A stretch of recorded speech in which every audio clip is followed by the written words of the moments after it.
But we first take off today with news out of Starbucks. And would you have the honors, please? I would, and I was surprised. I even got a personal experience with this You morning. did. So we'll Yes, I see. heard all about it. So, Chris, according to Yahoo Finance, Starbucks is exploring developing technology to prevent U.S. cafes from becoming overwhelmed by too many orders.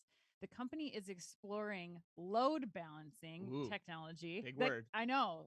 See, it still reminds me of PC load letter. I can't Right. get away from it. Kind of does. Load balancing technology that can send orders to stores that have the capacity to actually fulfill them instead of sending it to stores, your same store that's already being slammed by drive through customers.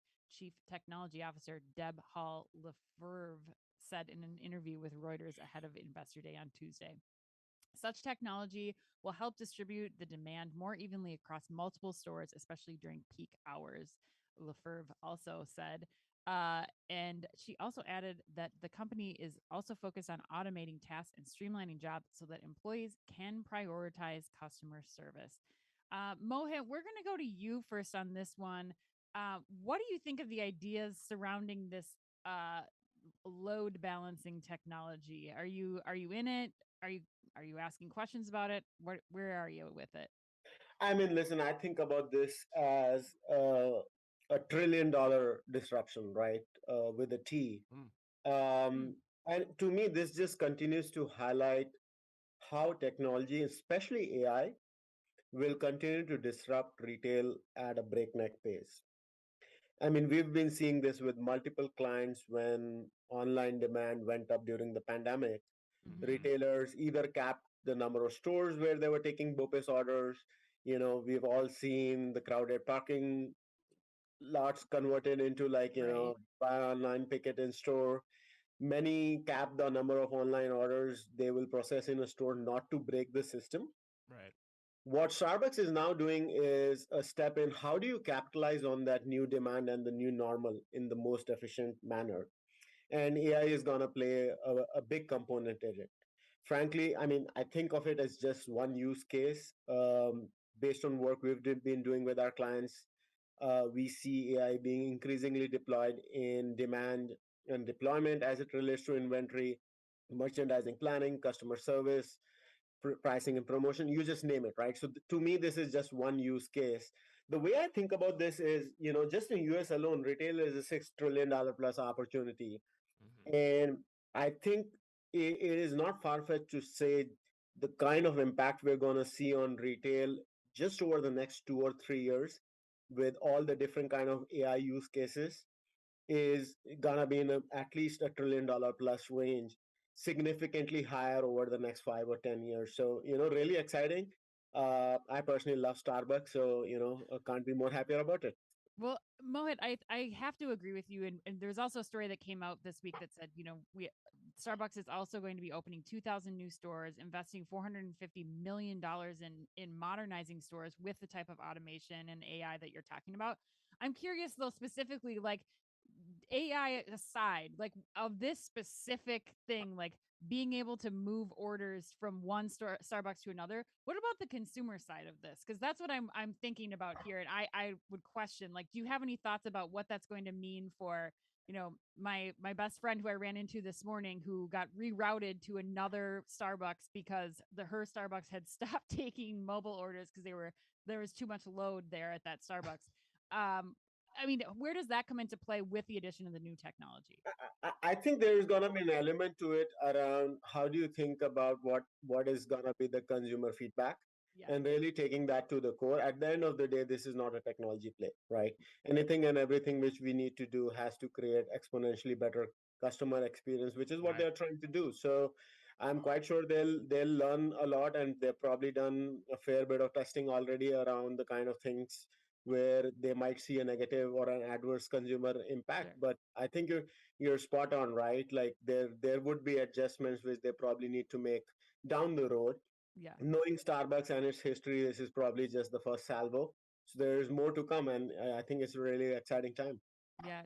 Dave, you're the transformation expert and tech expert here. Like, what do you think about marrying the customer experience with these new Starbucks stores and then, this technology in particular? So I couldn't agree more with you, frankly. I think this is quite different than Bopus. So I think for delivery orders, this makes perfect sense. And they should immediately do it and reroute it because it doesn't impact the customer. I actually think Starbucks plays a different role in the retail ecosystem than a traditional kind of Bopus retailer. Starbucks is a point on a path on your morning commute. Starbucks is a point on a path to pick up your kids. And being redirected, I think, could actually have really potentially negative, adverse customer impacts in a pretty 100%. significant way. As I read it, I'm like, what if they rerouted me 5 miles out of the way? Like it can mess up your whole afternoon or force your you whole into morning, the store right? itself. You know, that's the other thing. Yeah, right. Exactly. You have similar feelings on yeah, this, 100%. When I read this, I think it's so misguided. You can't load balance between stores for pickup for the reasons Dave's saying, because you're a point in the route that's routine for you. And that can't be happening sporadically. So I hate this idea. But I think it goes back. What it tells me, though, is that the real problem here is really that the stores aren't designed for how people want to consume coffee or buy coffee anymore. Right. Which goes back to the point you made about the architectural overhauls and the new stores they have planned, that hopefully they'll create that capacity through that. And the idea is then you need to put better automation and AI technology into those operations to make them make the coffee more efficiently over time. Yes. Load balancing is probably not the right way to go. So I don't actually even know why they're out there talking about it, is what I would say. I completely agree. I think that if I was going to put any effort into something right now, it would be, how do I start to deploy more automation in the stores versus load balancing and transferring that around?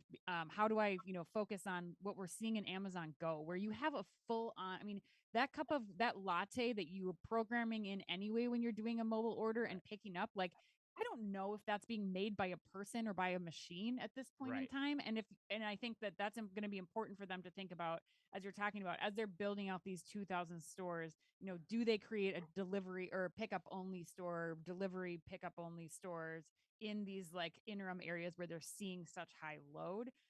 But I do not like that we are not focusing, Starbucks is not focusing on how you make that coffee making process simpler. It does not need to be made by a person. Right, which is a whole nother offshoot to this topic too, is does this whole process make Starbucks even more mass commoditized and more of just a cheaper product over time? Are we going down that road, which, could have brand consequences? But Dave, it looks like you want to have the last word here. Go for it. Yeah, one thing I agree the article focused on something that was the smallest of all the things that were mentioned in the press release. Three things that weren't mentioned that I think are really important is they've got a new cold brew system that's automated.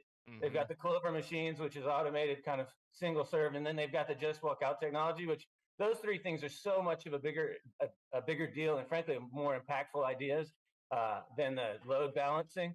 So that's just I think it was kind of focused on a small topic. Yeah, it's always a good tell when you use the phrase like load balancing in quotes to get your thing, like it's just, there's probably not much there.